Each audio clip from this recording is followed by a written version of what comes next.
ಓಂ ನಮಃ ಶಿವಾಯ. ಸ್ವಾಮಿ ಕೊರಗಜ್ಜ. ನನ್ನೆಲ್ಲ ಪ್ರೀತಿ ವೀಕ್ಷಕರಿಗೆ ಶಿವಂ ಕನ್ನಡ ಆಧ್ಯಾತ್ಮಿಕ ಚಾನೆಲ್ಗೆ ಸ್ವಾಗತ. ಇಂಥ ಕನಸುಗಳು ಬೀಳುವುದು ಕೇವಲ ಅದೃಷ್ಟವಂತರಿಗೆ ಮಾತ್ರ.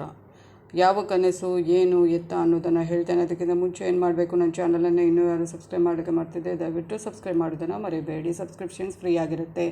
ಆದಷ್ಟು ಲೈಕ್ ಮಾಡಿ, ಆದಷ್ಟು ಶೇರ್ ಮಾಡಿ. ಹಾಗೆಯೇ ನಿಮ್ಮ ಏನೇ ವೈಯಕ್ತಿಕ ಸಮಸ್ಯೆ ಇದ್ದರೂ ಮುಕ್ತವಾಗಿ ಕಮೆಂಟ್ ಬಾಕ್ಸಲ್ಲಿ ಕಮೆಂಟ್ ಹಾಕಿ. ರಾಶಿ ನಕ್ಷತ್ರದ ಜೊತೆಗೆ ಒಂದು ವೇಳೆ ರಾಶಿ ನಕ್ಷತ್ರ ಗೊತ್ತಿಲ್ಲ ಅಂದರೆ ಪರವಾಗಿಲ್ಲ, ಡೇಟ್ ಆಫ್ ಬರ್ತನ್ನು ನಮೂದಿಸಿ. ಬರೀ ರಾಶಿ ನಕ್ಷತ್ರದ ಡೇಟ್ ಆಫ್ ಬರ್ತನ್ನು ನಮೂದಿಸಿ ಖಂಡಿತವಾಗ್ಲೂ ಉತ್ತರಿಸೋಕ್ಕಾಗಲ್ಲ. ನಿಮ್ಮ ಸಮಸ್ಯೆ ಏನು ಅಂತ ಬರೆದು ಕಳಿಸಿ, ಖಂಡಿತವಾಗ್ಲೂ ಉತ್ತರಿಸ್ತೇನೆ. ಸಬ್ಸ್ಕ್ರೈಬ್ ಅಂತ ಒತ್ತುವಾಗ ಬೆಲೈಕಾನ್ ಬರುತ್ತೆ, ಅದರಲ್ಲಿ ಆಲ್ ಅಂತ ಬರುತ್ತೆ, ಅದನ್ನು ಕ್ಲಿಕ್ ಮಾಡೋದನ್ನು ಮರೆಯಬೇಡಿ. ಹಾಗೆಯೇ ಆಧ್ಯಾತ್ಮಿಕತೆ ಜ್ಯೋತಿಷ ಸಂಬಂಧಪಟ್ಟ ಏನೇ ಪ್ರಶ್ನೆ ಇದ್ದರೂ ಕೂಡ ಕೇಳಬಹುದು. ಹಾಗೆಯೇ ನಾನು ನಿಮ್ಮ ಜೊತೆ ಯಾವತ್ತೂ ಇರ್ತೇನೆ. ನಾನು ನಂಬಿರೋ ಶಿವದೇವರ ಹಾಗೂ ಕೊರಗಜ್ಜ ದೇವದ ಆಶೀರ್ವಾದ ನನ್ನೆಲ್ಲ ಪ್ರೀತಿ ವೀಕ್ಷಕರ ಮೇಲೆ ಸದಾ ಇರುತ್ತೆ ಅಂತ ಹೇಳ್ತಾ, ಕನಸುಗಳು ಏನಿದ್ರು ಅದು ಎಲ್ರಿಗೆ ಬೀಳುವಂಥದ್ದು. ಅದು ಈ ಥರ ಆ ಥರ ಅಂತ ಏನಿಲ್ಲ. ಆದರೆ ಅದೃಷ್ಟವಂತರಿಗೆ ಮಾತ್ರ ಇಂಥ ಕನಸುಗಳು ಬೀಳುತ್ತವೆ ಅಂತ ಸ್ವಪ್ನಶಾಸ್ತ್ರದಲ್ಲಿ ಉಲ್ಲೇಖಿಸಲಾಗಿದೆ. ಹಾಗಾದರೆ ಅದೃಷ್ಟವಂತರಾದವರಿಗೆ ಇಂಥ ಕನಸುಗಳು ಬೀಳುವುದು, ನೀವು ಅದೃಷ್ಟವಂತರೇ. ಹಾಗೆಯೇ ಕನಸನ್ನು ಕಾಣುವುದು ಎಂದರೆ ಅದೊಂದು ಸಾಮಾನ್ಯ ವಿಷಯ. ಪ್ರತಿಯೊಬ್ಬ ವ್ಯಕ್ತಿ ಮಲಗುವ ಸಮಯದಲ್ಲಿ ಕನಸನ್ನು ಕಾಣುವಂಥದ್ದು. ಅದೆಷ್ಟು ಬಾರಿ ನಾವು ಇದ್ದಾಕ್ಷಣ ರಾತ್ರಿ ಕನಸಲ್ಲಿ ಕಂಡ ವಿಷಯಗಳನ್ನು ಮರೆತು ಬಿಡ್ತೇವೆ. ಕೆಲವೊಂದು ನೆನಪಿರುತ್ತೆ, ಕೆಲವೊಂದು ಮರೆತು ಹೋಗಿರುತ್ತೆ. ಹಾಗೆಯೇ ಕೆಲವೊಂದು ಅಚ್ಚಳಿಯದಂತೆ ನಮ್ಮ ಸುಪ್ತ ಮನಸ್ಸಿನಲ್ಲಿ ಉಳಿದುಕೊಳ್ಳುತ್ತೆ.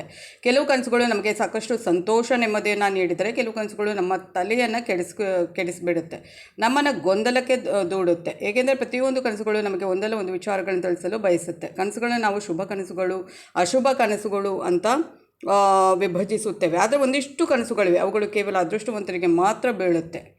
ನೀವೇನಾದರೂ ಅದೃಷ್ಟವಂತರಿಗೆ ಖಂಡಿತವಾಗ್ಲೂ ಈ ಕನಸುಗಳು ಬೀಳುತ್ತೆ. ಅದು ನಿಮಗೆ ತುಂಬಾ ಏನಾಗುತ್ತೆ, ಒಳ್ಳೆಯದಾಗುತ್ತೆ.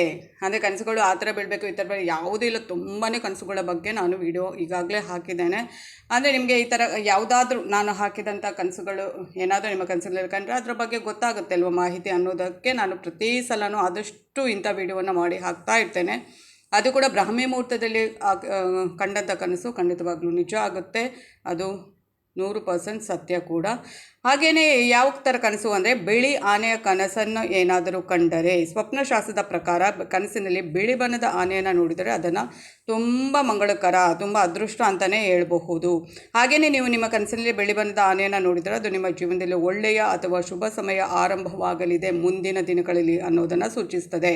ಧರ್ಮಗ್ರಂಥಗಳ ಪ್ರಕಾರ ಕನಸಿನಲ್ಲಿ ಬಿಳಿ ಬಣ್ಣದ ಆನೆಯನ್ನು ಕಾಣಿಸಿಕೊಳ್ಳುವುದು ಎಂದರೆ ನೀವು ಇಂದ್ರ ದೇವನ ಆಶೀರ್ವಾದವನ್ನು ಪಡೆದುಕೊಂಡಿದ್ದೀರಿ ಎಂಬುದಾಗಿದೆ. ಯಾಕೆಂದರೆ ಬಿಳಿ ಬಣ್ಣದ ಆನೆ ದೇವರಾಜ, ಇಂದ್ರ ದೇವನ ವಾಹನ ಏನು ಅದು ಆಗಿರುವಂಥದ್ದು. ಮತ್ತು ಯಾವ ವ್ಯಕ್ತಿ ತನ್ನ ಕನಸಿನಲ್ಲಿ ಬಿಳಿ ಬಣ್ಣದ ಆನೆಯನ್ನು ನೋಡುತ್ತಾನೋ ಅವನಿಗೆ ಸದ್ಯದಲ್ಲಿ ರಾಜಯೋಗ ಪ್ರಾರಂಭವಾಗಲಿದೆ ಎಂಬುದಾಗಿದೆ.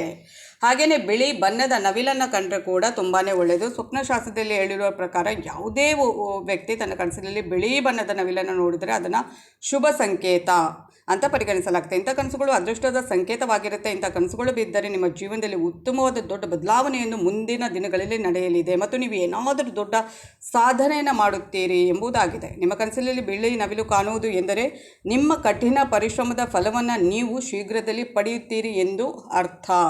ಹಾಗೆಯೇ ಬಿಳಿ ಸಿಂಹದ ಕನಸು ಏನಾದರೂ ಬಿದ್ದರೆ ನೀವು ಈಗಾಗಲೇ ಹಳದಿ ಬಣ್ಣದ ಸಿಂಹವನ್ನು ನೋಡಿರ್ಬೋದು, ಕೇಳಿರ್ಬೋದು ಅಥವಾ ಅದರ ಬಗ್ಗೆ ಓದಿರ್ಬೋದು. ಆದರೆ ಬಿಳಿ ಬಣ್ಣದ ಸಿಂಹ ಇದೆ ಅನ್ನೋದು ನಿಮಗೆ ತಿಳಿದಿದ್ದರೆ ಏನು ಅದು ತುಂಬ ರೇರ್ ಆಗಿ, ಅಂದರೆ ತುಂಬ ಕಮ್ಮಿ ಸಿಗುವಂಥದ್ದು. ಯಾಕಂದರೆ ಇದು ಅತ್ಯಂತ ಅಪರೂಪದ ಜೀವಿ. ಕೆಲವೊಮ್ಮೆ ಇವುಗಳು ನಮ್ಮ ಕನಸಿನಲ್ಲಿ ಕಾಣಿಸಿಕೊಳ್ಳುವ ಮೂಲಕ ಅವುಗಳ ಅಸ್ತಿತ್ವ ಇದೆ ಎಂಬುದನ್ನು ಕೂಡ ನೆನಪಿಸುವಂಥದ್ದು. ಹಾಗೆಯೇ ಸ್ವಪ್ನಶಾಸ್ತ್ರದ ಪ್ರಕಾರ ಬಿಳಿ ಬಣ್ಣದ ಸಿಂಹವನ್ನು ನಾವು ನಮ್ಮ ಕನಸಿನಲ್ಲಿ ನೋಡುವುದು ಅತ್ಯಂತ ಮಂಗಳಕರ. ಬಿಳಿ ಸಿಂಹದ ಕನಸು ಬಿದ್ದರೆ ನೀವು ನಿಮ್ಮ ಉದ್ಯೋಗ ಕ್ಷೇತ್ರದಲ್ಲಿ ತುಂಬಾ ಮುಂದಿನ ದಿನಗಳಲ್ಲಿ ಪ್ರಗತಿಯನ್ನು ಹೊಂದಲಿದ್ದೀರಿ ಎಂದು ಅರ್ಥ. ಹಾಗೆಯೇ ಬಿಳಿ ಹಾವಿನ ಕನಸು ಬಿದ್ದರೆ ನೀವು ನಿಮ್ಮ ಕನಸಿನಲ್ಲಿ ಬಿಳಿ ಬಣ್ಣದ ಹಾವುಗಳನ್ನು ನೋಡಿದರೆ ಅದನ್ನು ಅತ್ಯಂತ ಮಂಗಳಕರ ಅಂತ ಪರಿಗಣಿಸಲಾಗುತ್ತೆ. ಇಂಥ ಕನಸುಗಳು ನಿಮ್ಮ ಅದೃಷ್ಟ ಎಂಬುದು ಶೀಘ್ರದಲ್ಲಿ ನಿಮ್ಮ ಅದೃಷ್ಟ ಮುಂದಿನ ದಿನಗಳಲ್ಲಿ ಬದಲಾಗಲಿದೆ ಎಂಬುದನ್ನು ಸೂಚಿಸುವಂಥದ್ದು. ಹಾಗೆಯೇ ಶಿವದೇವರ ವಿಶೇಷ ಆಶೀರ್ವಾದ ಹೊಂದಿರುವವರು ಮಾತ್ರ ತಮ್ಮ ಕನಸಿನಲ್ಲಿ ಬಿಳಿ ಬಣ್ಣದ ಹಾವುಗಳನ್ನು ನೋಡುತ್ತಾರೆ ಅಂತ ಸ್ವಪ್ನಶಾಸ್ತ್ರದಲ್ಲಿ ಉಲ್ಲೇಖಿಸಲಾಗಿದೆ. ಅಂದರೆ ಯಾರಿಗೆ ಶಿವ ದೇವರ ಒಂದು ಭಕ್ತರಾಗಿರ್ತಾರೆ ಅವರಿಗೆ ವಿಶೇಷ ಒಂದು ಆಶೀರ್ವಾದವಿರುತ್ತೆ. ಅಂಥವರಿಗೆ ಈ ಒಂದಲ್ಲ ಒಂದು ದಿನ ಈ ಬಿಳಿ ಬಣ್ಣದ ಹಾವಿನ ಕನಸು ಬೀಳುತ್ತೆ. ಹಾಗೆಯೇ ಸ್ವಪ್ನಶಾಸ್ತ್ರದ ಪ್ರಕಾರ ನೀವು ನಿಮ್ಮ ಕನಸಿನಲ್ಲಿ ಈ ಥರ ಒಂದು 4 ಬಿಳಿ ಜೀವಿಗಳನ್ನು ನೋಡಿದರೆ ನೀವು ತುಂಬಾ ಅದೃಷ್ಟವಂತರು ಅಂತಲೇ ಹೇಳ್ಬೋದು. ಈ ಕನಸುಗಳು ಬಿದ್ದಾಗ ನೀವು ಚಿಂತಿತರಾಗುವ ಬದಲು ಸಂತೋಷವನ್ನು ಅನುಭವಿಸಿದರೆ ಒಳ್ಳೆಯದು. ಇಂಥ ಒಂದು ವಿಡಿಯೋಗಳು ಬೇಕಿದ್ರೆ ಏನು ಮಾಡಬೇಕು, ಆದಷ್ಟು ನನ್ನ ಚಾನಲನ್ನು ಸಬ್ಸ್ಕ್ರೈಬ್ ಮಾಡೋದನ್ನು ಮರಿಬೇಡಿ ಅಂತ ಹೇಳ್ತಾ, ಆದಷ್ಟು ಶೇರ್ ಮಾಡಿ, ಆದಷ್ಟು ಲೈಕ್ ಮಾಡಿ. ವಿಡಿಯೋ ನೋಡೋದು ಮಾತ್ರ ಅಲ್ಲ, ಲೈಕ್ ಮಾಡಿದರೆ ಇನ್ನೂ ಒಳ್ಳೆಯದಾಗುತ್ತೆ. ಹಾಗೆಯೇ ಇಂಥ ಕನಸುಗಳು ಬಿದ್ದರೆ ನೀವು ಅದೃಷ್ಟವಂತರಿಗೆ ಮಾತ್ರ ಇಂಥ ಕನಸುಗಳು ಬೀಳ್ಬೋದು. ಎಲ್ಲರಿಗೆ ಬೀಳುತ್ತೆ ಅಂತ ಹೇಳೋಕ್ಕಾಗಲ್ಲ. ಕನಸುಗಳು ಬೀಳ್ಬೋದು, ಆದರೆ ಇವತ್ತು ನಾನು ಹೇಳಿದ್ದು ನಿಮ್ಮ ಕನಸಿನಲ್ಲಿ ಬಂದರೆ ನೀವು ಅದೃಷ್ಟವಂತರು. ಧನ್ಯವಾದಗಳು.